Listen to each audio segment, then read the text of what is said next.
Naam, kuwa Mwafrika Air France sasa imepigwa marufuku katika mataifa haya. Manake hii ni ndege ya Ufaransa ambayo ilikuwa inafanya shughuli zake huku na huku ikiwa inafanya hizo shughuli zake, kwa sababu kumbuka Ufaransa mpaka imekuwa pale super power ni kwa sababu ya mambo kadha wa kadha, yakiwemo pia na haya usafiri wa anga huku nenda huku, hususan kwenye bara la Afrika ambako ndio wamekuwa wakifanya biashara zao nyingi. Lakini wakati huo huo biashara zinafanyika huku wanaendelea kuwanyanyasa wa Afrika huku, mambo ni mengi sana. Lakini kwanza kabla ya hapo, kwanza tunapongeza ushirikiano uliopo kati ya Kongo na Tanzania. Kongo na Tanzania, tunawapongeza viongozi wetu, upande wa Tanzania Dr. Samia Suluhu Hassan, lakini upande wa Kongo ni Felix Etienne Tshisekedi, kwa sababu sasa kumekuwa na mahusiano kati ya haya mataifa mawili, kwa maana kuwa kumeondolewa visa. Kwa maana hii ni taarifa iliyokuwa imetangazwa na nafikiri ni Wizara ya Mambo ya Ndani kuhusiana na taarifa hiyo, kuwa Kongo sasa imeondoa visa kwa Watanzania wanaotaka kuingia ndani ya Kongo ni free, kwa sababu kama mnavyojua kuwa mambo ya visa hatukuwa nayo, mambo ya passport hatukuwa nayo, lakini ni baada tu ya ile Berlin Conference ya mwaka 1884 mpaka 1885 wakoloni walipoamua kugawana. Sasa hii kumbuka tunaongelea ni Congo DRC, Democratic Republic of Congo. Hatuongelee ile Republic of Congo, kwa sababu ile Republic of Congo ile ni nyingine, na ingawa watu wake wanaingiliana lakini ni nyingine ile.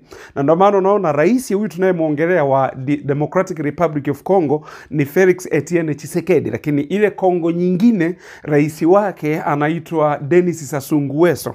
Kwa hatuongelee hiyo ya Denis Sassou Nguesso, na jamaa anaongoza pale naye kwa mkono wa chuma, amekuwepo madarakani miaka nafikiri inafika zaidi ya 25 ninadhani. Lakini tunaongelea hii Kongo ya Felix Etienne Tshisekedi kuwa ndio imeingia sasa kwenye makubaliano ya kuondoa visa, wa Tanzania wanaweza wakaingia free katika taifa hili la Kongo, kwa sababu unajua culture nyingi tunaingiliana upande wa muziki. Muziki wa Tanzania tunapenda muziki ya Kongo, lakini na wao pia vile vile wanapenda muziki ya kwetu na wasanii wa kwetu. Ndio maana unaona kumekuwa na collab za kina Diamond Platinum na wakina Fally Ipupa, wakina Koffi Olomide. Kuna wakati fulani msanii huyu Harmonize aliwahi kufanya collab na Awilo Longomba, umeona. Na hivyo Nandi amewahi kufanya collab na Koffi Olomide. Kwa hiyo ndio maana sasa umeona hii ni hatua kubwa sana ambayo mataifa haya mawili yameweza kupiga. Kwa tunasema kongole kwa viongozi wetu kwa sababu ya hatua hii, kufutilia mbali sasa mambo ya ukoloni ule, kwa sababu mwisho wa siku tunatamani sana Afrika iweze kuungana na Afrika tuweze kuongea lugha moja. Na wataalamu walikuwa na propose kuwa basi lugha ambayo inatakiwa kuongelewa kinatakiwa kiwe ni Kiswahili Afrika yote, ili iwe ni lugha rasmi ya Afrika, kwa sababu Kiswahili ndio lugha inayoongelewa kubwa sana. Wanaoongea ni wengi sana, maana Tanzania kuna Kenya, lakini kuna Zambia kidogo, alafu kuna Uganda kidogo kwa mbali. Ingawa huku sasa na kwenyewe mataifa kama ya Kenya na Uganda ni mataifa ambayo Kiswahili kiliathiriwa na ukoloni, kwa sababu ilikuwa inaonekana watu wanaongea Kiswahili ni watu wa hali ya chini, kwa watu wakajikuta wamedharau Kiswahili wakaanza kuongea Kiingereza. Ndio maana yake. Lakini kama Tanzania Mombasa kule ndio usiseme, upande ule wa Kenya, lakini Zanzibar ndio usiseme huko, alafu matokeo yake basi inakuwa ni hivyo.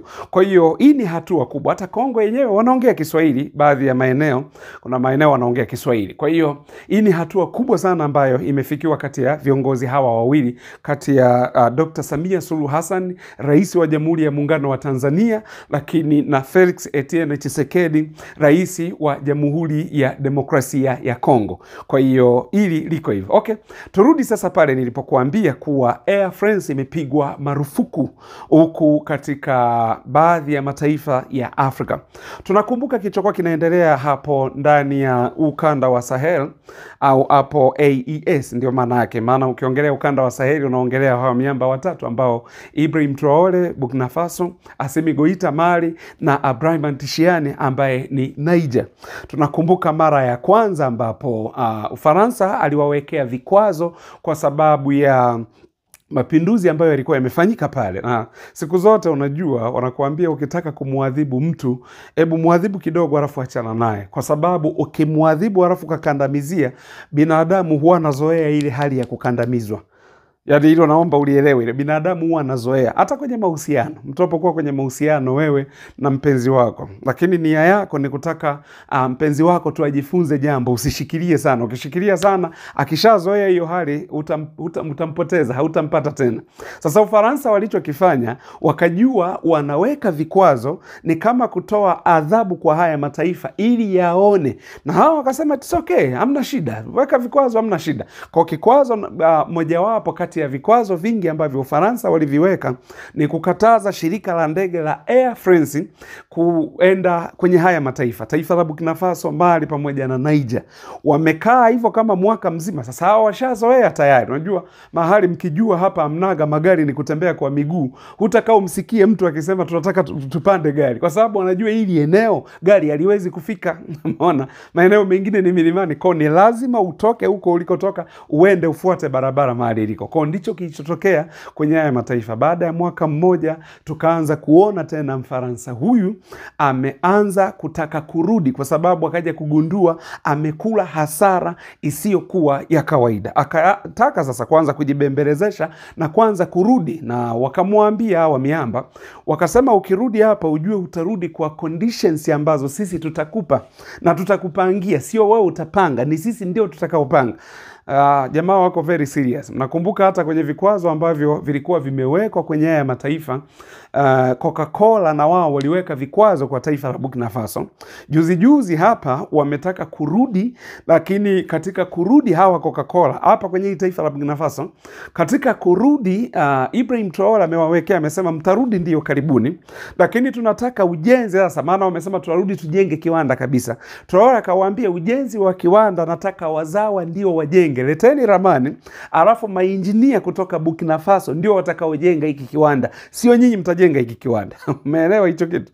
Kwa hiyo ndio masharti yalivyo. Sasa wanasema wewe ukizila mwenzako anakula, ndio matokeo yake. Sasa imekuwa ni kuwa kuna tofauti kidogo kati ya Senegal na hawa miamba, kwa sababu Senegal na wenyewe hawa kina Diomaye Faye tulikuwa tunawategemea sana, kwa sababu mwanzo walionyesha kuwa ni watu fulani wanaotaka waende pahala fulani, lakini sasa tukaona tena na wao wameanza kupiga ndogo ndogo kuwa wanawataka hawa warudi kwenye umoja wa ECOWAS. Lakini ukiachilia mbali hiyo, sasa kuna Air Senegal, ndege ya Senegal ambayo yenyewe imechukua ruti katika yale mataifa ambayo Ufaransa alikataa kwenda, na ambayo sasa ni kama Casablanca, alafu kuna Dakar hapo Senegal penyewe, alafu kuna Ouagadougou Burkina Faso, umeona, alafu kuna Mali, alafu na upande wa Niger. Yani katika yale maeneo ambayo Mfaransa alikataa, wao wameamua kuchukua hiyo, na hizi ndege zao zinaenda kwenye hayo maeneo. Ukiachilia mbali hilo, tunaenda pale Cote d'Ivoire. Cote d'Ivoire kwa mtaalamu nani huyu anaitwa Alassane Ouattara. Cote d'Ivoire au Ivory Coast, maana ni kitu hicho hicho. Wengine wanaita Ivory Coast, wengine Cote d'Ivoire. Na yenyewe Air Cote d'Ivoire pia wamechukua hiyo, na wao pia wanaanza hizo ruti. Sasa hapa kuna jambo kidogo ambalo nataka nikutazamishe ujaribu kulielewa. Ukumbuke Cote d'Ivoire ni taifa ambalo halifagili sana hawa miamba watatu, kwa sababu ni taifa mojawapo lilikuwa linapiga vita mapinduzi ya hawa miamba wa ukanda wa Sahel. Cote d'Ivoire kwa mtaalamu huyu Alassane Ouattara.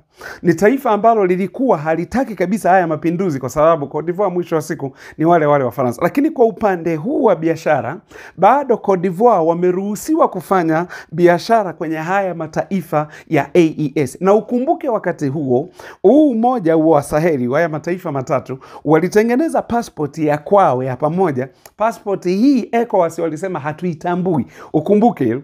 Na wakati huo, twende upande mwingine ule, Mali walikuwa na vibali maalum vya kuingilia Senegal, lakini hawa Senegal wakafutilia hivyo vibali, wakasema tunataka passport ya ECOWAS. Yani yoyote ni kuwabana, ili wabanwe, yani wabananike, ili wasiwe na ujanja, waweze kurudi tu kwenye umoja wa ECOWAS, ambao wamesema wao, hawa miamba watatu wamesema umoja wa ECOWAS ni chombo cha Mfaransa, chombo cha kinyonyaji cha Faransa, kwa tunataka watu watoke huko. Ndio maana Ibrahim Traore mlimsikia akiwa anaongea kuwa tunawakaribisha mataifa ya Afrika popote pale walipo kwenye umoja wa Sahel AES. Akasema hii sio club ya entertainment. Hii ni wale watu ambao wako serious kutaka kujiondoa kwenye vifungo vya ukoloni. Kwa matokeo yake sasa, imagine sasa ni Senegal hivyo walifanya hivyo, lakini upande pia wa Ivory Coast, kwa sababu kama mnakumbuka tuliripoti hapa uzuri kwenye chaneli hii ya Ukuu wa Mwafrika wakati ule ambapo Mfaransa alipeleka meli vita pale katika taifa hili la Senegal, maana ni sio Senegal, Ivory Coast, maana ni Ivory Coast na Benin ndizo ambazo zilikuwa zinashutumiwa na Ibrahim Traore kuwa zinatumiwa na Mfaransa kuweka kutrain watu pale wakuje kudestabilize taifa la Burkina Faso. Kwa hiyo maana yake iko hivi. Lakini pamoja na changamoto hizo zote, bado wameweza kuruhusiwa haya mataifa, Senegal pamoja na Ivory Coast, yameweza kuruhusiwa yaweze kufanya biashara kwenye ukanda wa Saheli, wapeleke ndege zao. Wanachotaka kuwaonyesha, kwa sababu kuna vita vingine sio lazima upigane kwa kupigana. Kuna vita vingine unapigana kwa busara. Wanachojaribu kuwaonyesha kuwa yani sisi we are brothers na nyinyi, lakini sijui ni nani anayetukosanisha na nyinyi kwa maslahi ya huyo anayetukosanisha na nyinyi mmekubaliana naye.